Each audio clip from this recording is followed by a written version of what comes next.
So, welcome to chapter whatever of the NFC East Chronicles.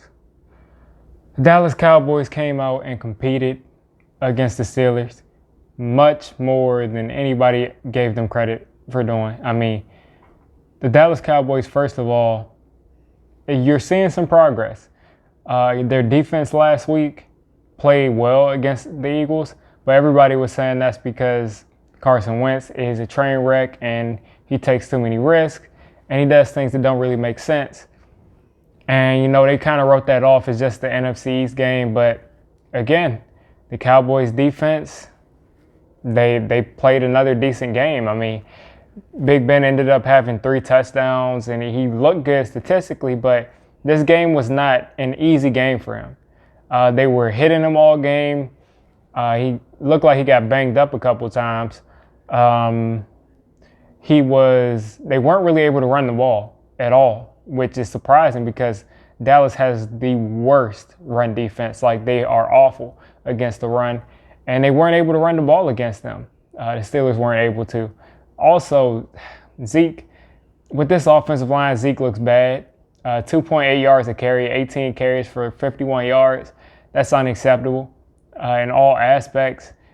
He did a lot better than Saquon did. But, he's always trying to hit that home run. But I guess that's to be expected against this defense. And using his offensive line, it was kind of over before it started. But let's talk about Garrett Gilbert.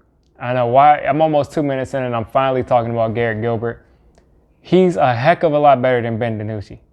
Ben DiNucci might be the worst guy I've ever seen take the field at quarterback. He looked like a high school level quarterback out there playing NFL football. Like, it looked horrible. He didn't look comfortable at all. The moment was too big for him. He was trying to make throws that didn't make sense. I mean, bending his arm like this, trying to sidearm, it looked bad.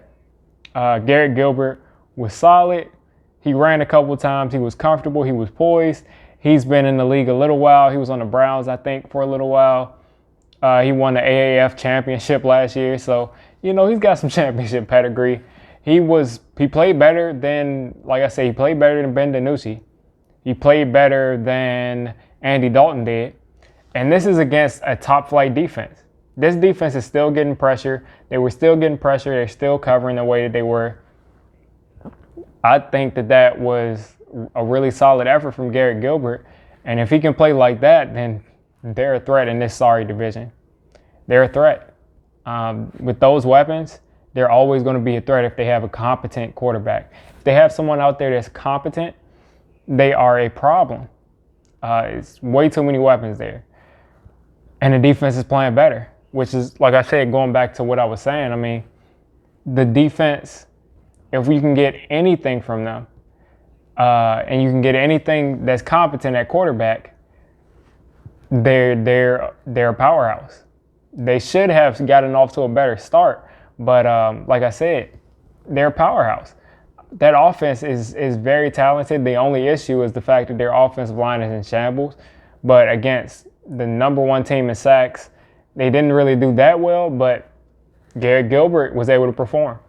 So definitely that should not have come down to that last play. The Steelers, I wanted to call the best team in the league a couple weeks ago. I kind of elevated the Buccaneers to that. But if they're going to be in games like this with the Cowboys, you kind of have to take a step back.